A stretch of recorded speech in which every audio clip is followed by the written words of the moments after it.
Tamil cinema வந்து மேல் dominancy அதிகமா இருக்கு, ஃபீமேல் கதாபாத்திரத்துக்கு பெரிய முக்கியத்துவம் கொடுக்க மாட்டாங்க அப்படின்ற மாதிரி ஒரு குற்றச்சாட்டை வச்சிருக்காங்க. கங்குவா ஓடல, தன்னுடைய கணவரை போட்டு பொழந்துட்டாங்கிற ஒரு கோபம் ஜோதிகாவுக்கு இருக்கு. அதனால என்ன பண்றாங்கன்னா அந்த படத்தை ஒன்னும் சொல்லிட்டு இருக்காங்க. நல்லா சொல்ல முடியும், உங்க கணவருக்கு அந்த படத்தை நாங்க வந்து கொண்டாட முடியும். எதுல நம்ம தவறு செஞ்சிருக்கிறோம், கதை தேர்ந்தெடுக்கிறதுல நம்ம மிஸ்டேக் பண்ணிருக்கோம். அப்ப அதை நம்ம சரி பண்ணிட்டு அடுத்து உங்களுக்கு பெஸ்டா கொடுக்கணும்னு பாக்குறத விட்டுட்டு என்னுடைய கணவன் நடிச்ச கங்குவா படத்தை ரசிக்க மாட்டேங்கிறீங்க அப்படின்னு சொல்றதுலாம் வந்து ஒரு கோபம் உங்களுக்கு இருக்கு. பழச மறந்துட்டாங்களோ தமிழ் சினிமா மேல இருக்கிறது, இன்னைக்கு அதை மறந்துட்டாங்கன்னு தான் தோணும். நீங்க இந்தியில எந்த ஃபீமேல் ஓரியன்டட் படம் ஓடி இருக்கு? தமிழ்லயாவது நீங்க நடிச்ச படம் ஓடி இருக்கு. ராஜேஷ் நீங்க நடிச்ச படத்தை கொண்டாடினாங்க, ஓடிச்சு. 36 வயதுல உங்களை படத்தை கொண்டாடினாங்க. நீங்க இங்கேயாவது ஃபீமேல் ஓரியன்டட் படத்தை உங்களை கொண்டாடி இருக்காங்க, ஓட வச்சிருக்காங்க, ஏத்துக்கிறாங்க. இந்த மாதிரி பண்றதுனால நாளைக்கு சூர்யாவோட படத்துக்கும் பாதிப்பு வரும் தானே. அவன் 4 பேர் போட்டு அடித்தான் செய்வாங்க. எல்லாருக்குமே தெரியும் ஒரு சமீபத்தில் நடிச்ச படங்கள் எதுவும் நல்லா இல்ல. ரெட்ரோ படம் நல்லா இருந்துச்சுன்னா கொண்டாடிடுவாங்க. கார்த்திக் சுப்ராஜ் அப்படிங்கறதுல ஒரு பெரிய எதிர்பார்ப்பு இருக்கு. சில ஆண்டுகளா சூர்யாவுக்கு பெரிய வெற்றி இல்லாததுனால தான் வந்து ஜோதிகா அவர்கள் சூர்யாவை கூட்டிட்டு மும்பைக்கு போயிட்டாங்க.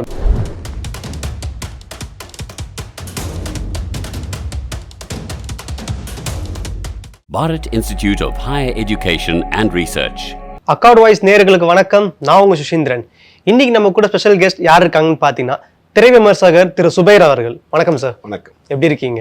ஸோ மீண்டும் ஜோதிகா அவர்கள் வந்து சர்ச்சையில சிக்கியிருக்காங்க. என்னன்னு பார்த்தீங்கன்னா டப்பா கார்டெயில் அப்படின்னு சொல்லிட்டு ஒரு ஹிந்தி வெப் சீரிஸ் நெட்ஃப்ளிக்ஸில் வந்திருக்கு.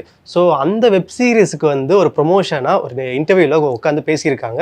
அவங்க என்ன சொல்லியிருக்காங்கன்னா, பாலிவுட் சினிமா தான் வந்து பெண்களுக்கு, அதாவது ஃபீமேல் ரோல்ஸுக்கு வந்து முக்கியத்துவம் அதிகமாக கொடுக்குறாங்க, மேல் டாமினன்சி இல்லவே இல்லை அப்படின்னு சொல்லியிருக்காங்க. ஆனால் தமிழ் சினிமா வந்து மேல் டாமினன்சி அதிகமாக இருக்குது, ஃபீமேல் கதாபாத்திரத்துக்கு பெரிய முக்கியத்துவம் கொடுக்க மாட்டாங்க அப்படின்ற மாதிரி ஒரு குற்றச்சாட்டை வச்சிருக்காங்க. இத்தனை வருஷம் இங்கே தானே இருந்தாங்க, திடீர்னு நாங்கள் போனதுனால எதுக்கு இந்த மாற்றி இல்லை? தமிழ் சினிமாவில் இந்த கங்குவா ஓடல, தன்னுடைய கணவரை போட்டு பொழந்துட்டாங்கிற ஒரு கோபம் ஜோதிகாவுக்கு இருக்கு. அதனால என்ன பண்றாங்கன்னா அந்த படத்தை ஒன்னும் சொல்லிட்டு இருக்காங்க. நல்லா சொல்ல முடியும், உங்க கணவருக்கு அந்த படத்தை நாங்க வந்து கொண்டாட முடியும். இதே நல்ல படம் நடிக்கிற சூர்யா நம்ம கொண்டாடலாம். இது வரைக்கும் சூர்யாவை நாங்க தானே கொண்டாடணும். நாங்க தானே வந்து இன்னைக்கு இவ்வளவு பெரிய விஷயத்துல இருக்காருன்னா, நந்தாவுக்கு முன் சூர்யா, நந்தாவுக்கு பின் சூர்யா. நந்தாவுக்கு முன் உள்ள சூர்யா படங்கள்லாம் நீங்க யாரும் பார்க்கவே முடியாது. அந்த சூர்யாவா இதுன்னு கேட்கற மாதிரி இருக்கும். அதற்கு பிறகு நந்தாவில் ஒரு சேஞ்ச், அவர் பாலா கொடுக்குறாரு, அதுக்கு பிறகு ஹிட் கொடுக்குறாரு, காக்கா காக்கன்னு வரிசையா பேக் டு பேக் ஹிட் கொடுக்குறாரு. அவரை கொண்டாடி தீர்த்தாங்க தமிழ்நாட்டில். அயன் படம்லாம் இன்னைக்கு வரைக்கும் அந்த படம் வந்து போகிற ஸ்பீடே தெரியாது. ஆனால் இதே ஊடகங்கள் தான் அன்னைக்கு பாராட்டி எழுந்தாங்க.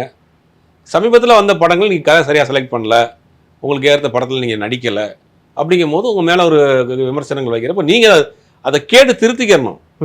எதில் நம்ம தவறு செஞ்சுருக்கிறோம், கதை தேர்ந்தெடுக்கிறதுல நம்ம மிஸ்டேக் பண்ணியிருக்கோம். அப்போ அதை நம்ம சரி பண்ணிட்டு அடுத்து உங்களுக்கு பெஸ்ட்டாக கொடுக்கணும்னு பார்க்குறத விட்டுட்டு அவங்க வந்து நீங்கள் எங்களை விமர்சனம் பண்ணுறீங்க, இதை காட்டில் குப்பை படத்தெல்லாம் நீங்கள் ரசிக்கிறீங்க, என்னுடைய கணவன் நடிச்ச கங்குவா படத்தை ரசிக்க மாட்டேங்கிறீங்க அப்படின்னு சொல்கிறதுலாம் வந்து அவர்களுடைய ஆற்றாமை தான் காட்டுது. அவங்க வந்து இப்படி ஐட்டமே நம்மளை வந்து இவ்வளோ செலவு பண்ணி பண்ணோம், இவ்வளோ ரிஸ்க் எடுத்து இவ்வளோ நாள் உழைச்சோம், அந்த படத்தை அவங்க கொண்டாட மறந்துட்டாங்கிற ஒரு கோபம் அவங்களுக்கு இருக்குது. அது மாதிரி சொல்கிறாங்க. அப்புறமா மேல் டாமினேஷன் உள்ள ஃபீல்டாக இருக்குது அப்படின்னாங்க. இந்தியா முழுவதும் தான். இப்போ வேர்ல்டு மூவிஸ் வேற, இந்தியன் மூவிஸ் வேற. ஹிந்தி படம் எடுத்துக்கிட்டாலும் சரி, கன்னட படம் எடுத்துக்கிட்டாலும் சரி, தமிழ் படம் எடுத்துக்கிட்டாலும் சரி, எல்லாத்துக்கும் ஒரே கிராஃப்ட் தான். ஒரு ஹீரோ, ஒரு ஹீரோயின், 4 பாட்டு, ஒரு ஃபைட்டு. நீ ஹிந்தி படத்துலையும் அதுதான், கன்னட படத்துலையும் அதுதான், போஜ்புரி படத்துலையும் அதுதான், எல்லா படத்துலையும் அதுதான். இந்தியன் சினிமாவுக்குன்னு ஒரு கிராஃப்ட் இருக்கு. அந்த கிராஃப்டுக்குள்ள தான் பணம் போடுறவங்க படம் எடுப்பாங்க. எந்த படம் ஓடுதோ, நீங்க ஹிந்தியில எந்த மேல் ஃபீமேல் ஓரியன்டட் படம் ஓடி இருக்கு? எத்தனை படம் ஓடி இருக்கு? ஸோ விரலோட்டு சொல்லக்கூடிய அளவுக்கு இருக்காது. தமிழ்லயாவது நீங்க நடிச்ச படம் ஓடி இருக்கு. ராஜேஷ் நீங்க நடிச்ச படத்தை கொண்டாடினாங்க, ஓடிச்சு. 36 வயதுல உங்களை படத்தை கொண்டாடினாங்க. நீங்க இங்கேயாவது ஃபீமேல் ஓரியன்டட் படத்தை உங்களை கொண்டாடி இருக்காங்க, ஓட வச்சிருக்காங்க, ஏத்துக்கிறாங்க. சொல்லப்போனா தமிழ்நாட்டில் தான் வந்து நடிகைக்கு கோயில் கட்டின மாநிலம். அது நடிகை பேர்ல தான் குஷ்பு இட்லி, நதியா ரிப்பன்னு, ரம்பா இதுன்னு அந்த மாதிரி நடிகையை கொண்டாடக்கூடிய மாநிலம் வந்து அந்த அளவுக்கு பெரிய இம்பார்ட்டன்ட் கொடுக்கக்கூடிய மாநிலம். நீங்க வந்து வட இந்தியாவையும் கம்பேர் பண்ணீங்கன்னா வட இந்திய சினிமா எப்படி இருக்குங்கிறது எல்லாருக்குமே தெரியும். தெரிஞ்சும் வந்து இன்னைக்கு அங்க இருக்கிறாங்க அப்படிங்கிறதுக்காக அதை வந்து உயர்த்தி பேசுறாங்கன்னு நான் நினைக்கிறேன். அது அங்க போய் செட்டில் ஆனதுக்கு அப்புறம் தான் இந்த மாதிரி ஸ்டேட்மெண்ட்லாம் அவங்க வந்து ஈஸியா விடுறாங்க. இது ஸ்டேட்மெண்ட்டே கிடையாது, லூஸ் டாக் இது. முதல்ல இந்தியன் சினிமாவே உங்களுக்கு என்னன்னு புரியலையே. இத்தனை வருஷம் சினிமாவில் இருக்கு, இந்தியன் சினிமாவில் எந்த ஹீரோயின் ஓரியன்டா பண்ணியிருக்காங்க? அதுக்கு நீங்க சவுத் இந்தியன் நீங்க சொன்னா தெலுங்கு இண்டஸ்ட்ரி எடுத்துக்கலாம். லேடி சூப்பர் ஸ்டார் விஜயசாந்தி இருந்தாங்க. விஜயசாந்தி என்னன்னா தெரியும், ஏற்கனவே பாலையா மாதிரி, அங்கே வந்து சிரஞ்சீவி மாதிரி மிகப்பெரிய உச்சத்தில் இருந்த நடிகர்கள்லாம் வந்து மேல் டாமினேட்டட் அதிகம். மேல் ஃபைட் பண்ணாதான் பார்க்கக்கூடிய சினிமா கரெக்ட். எல்லா சினிமாவுமே. அது தெலுங்கு சினிமா அதிகம். அப்படி இருந்த இண்டஸ்ட்ரியில் ஒரு female orient action heroine Vijay Shanti, அதுக்கு பேர் லேடி சூப்பர் ஸ்டார். பூ ஒன்று புயலானது, வைஜெயந்தி ஐபிஎஸ், அந்த படங்கள் தமிழ்லையும் டப் பண்ணி போட்டாங்க. அந்த தெலுங்குல வந்து ஒரு ஃபீமேல் வந்து ஃபைட் பண்ணுறதை ரசித்த கொண்டாடின பிஸ்னஸ் இருந்த ஒரு காலகட்டம். அப்போ யார் இங்கே அதிகமாக கொண்டாடினது? அப்போ வந்து சவுத் இந்தியன் ஃபிலிம் தான் பெண்களுக்கு அதிக முக்கியத்துவம் கொடுக்கக்கூடிய இண்டஸ்ட்ரியாக இருக்குது. இப்போ அவங்க ஹிந்தியில் போயிட்டாங்க, அங்கே தக்க வச்சுக்கிறதுக்காக பேசுகிறாங்க. ஓகே, இப்போ தமிழ் சினிமாவை பொறுத்த வரைக்கும் அவங்க எவ்வளோ ஹிட்டு கொடுத்துருக்காங்க ஜோதிகா அவர்கள், மக்களும் கொண்டாடி இருக்காங்க. பழச மறந்துட்டாங்களோ தமிழ் சினிமா மேலே இருக்கிறது? பழச மறந்துட்டாங்களான்னா மறந்த மாதிரி தான் தெரியுது. இப்போ உங்களை வந்து தமிழ் சினிமாவில் உச்சத்தில் வச்சுருந்தாங்களே, இன்னைக்கு உச்சத்தில் வச்சுருந்தாங்க. இங்கே இருந்தால் ஒரு லைஃப் உங்களுக்கு கிடைச்சது, வாழ்க்கை துணையும் கிடைச்சது. அப்படிங்கும்போது இன்றைக்கி அதை மறந்துட்டாங்கன்னு தான் தோணுது. ஓகே, பட் இந்த மாதிரி பண்ணுறதுனால நாளைக்கு சூர்யாவோட படத்துக்கும் பாதிப்பு வரும் தானே? அவன் 4 பேர் போட்டு அடித்தான் செய்வாங்க சோசியல் மீடியாவில். ஏற்கனவே ரெட்ரோ வர வரப்போதுமே, வர வருது. ஆல்ரெடி வந்து சூர்யா வந்து பல கார்னர் பண்ணிட்டு இருக்காங்க. அப்படிங்கும் போது இதெல்லாம் தேவையில்லாத லூஸ் டாக்.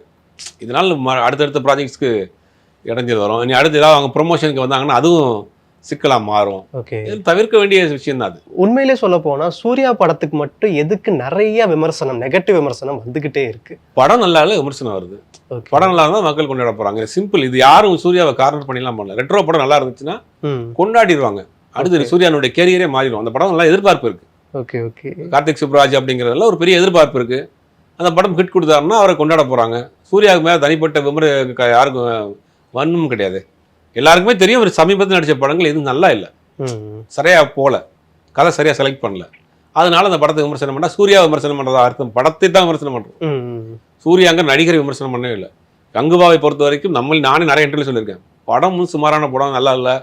ஆனால் சூர்யாவினுடைய உழைப்பு வந்து மிகப்பெரிய உழைப்பு, அதை மதிக்கணும் அப்படின்னு நானே நிறைய இடத்துல பேசியிருக்கேன். அப்போ சூர்யா பேர் எங்களுக்கு என்ன தனிப்பட்ட விஷயம்? அந்த படத்தில் அவ்வளோ உழைப்பு பண்ணியிருக்கேன். அந்த மேக்கப்லாம் போட முடியாது. அப்படி போட்டுட்டு அவ்வளோ தூரம் நான் ரிஸ்க் எடுத்து காட்டிலையும் மனையிலையும் பணிலையும் நடிச்சிருக்கிறாருன்னா சூர்யாவுடைய உழைப்பை நம்ம பாராட்டுறோம், மதிக்கிறோம். படம் நல்லா இல்லையே, அந்த உழைப்புக்கு தக்கன அந்த எஃபெக்ட் படத்தில் இல்லையே, அதுதான் நம்ம விமர்சனம் பண்ணோம். சூர்யா மேலே தனிப்பட்ட எந்த கோபமும் கிடையாது.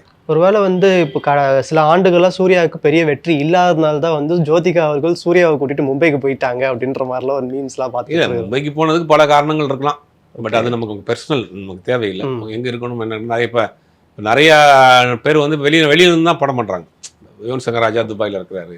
நிறைய நடிகர்கள் சில பேர் வெளிநாட்டில் தான் இருக்கிறாங்க, வந்து போகிறாங்க.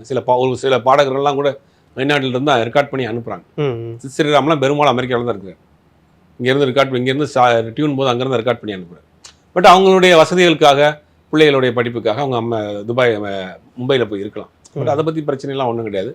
ஆனால் மும்பையை பொறுத்த வரைக்கும் ஹிந்தி இண்டஸ்ட்ரியில் கொஞ்சம் கான்சன்ட்ரேட் பண்ணணும்னு நினைக்கிறாரு. ஓகே, சூர்யாவும் ஹிந்தியில் பண்ணணும்னு நினைக்கிறாரு. அதுக்குண்டான முயற்சியில் பண்ணுற வெப் சீரிஸ் கூட பண்ண போகிறதாக பேசிகிட்டு இருக்காங்க. கார்த்தி அவர்கள் செய்யும் கதை தேர்வு வந்து சூர்யா ஏன் பண்ண மாட்டார்? ஏன்னா கார்த்தி அவர்களோட ஸ்டோரி செலெக்ஷன்லாம் ரொம்ப யூனிக்காக இருக்குது அப்படின்ற மாதிரி தான் நிறைய பாராட்டுறாங்க. பட் சூர்யா அவர்கள் ஏன் பண்ணல? ஏன் பண்ணலைன்னா அவரை தான் கேட்கணும். அவர் சூஸ் பண்ணுற விஷயம் அது மாதிரி இருக்குது. எல்லாருக்கும் ஒரே மாதிரியான டேஸ்ட் இருக்காதுல்ல. அண்ணன் தம்பியாக இருந்தாலும் ஒரே மாதிரி, ஒருத்தருக்கு இட்லி பிடிக்கும், ஒருத்தருக்கு தோசை பிடிக்கும். கார்த்தி நல்லா சூஸ் பண்ணி பண்ணுறாரு. சில படங்கள் இந்த படம் ஓடும் அப்படின்னு கெஸ் பண்ணுறாரு. ஒருவேளை கார்த்திட்ட ஒரு அட்வைஸ் கேட்கலாம், டிஸ்கஸ் பண்ணலாம், பண்ணிட்டு பண்ணால் நல்லாயிருக்கும். நம்ம நேயர்களுக்காக நிறைய விஷயம் ஷேர் பண்ணீங்க சார், ரொம்ப நன்றி.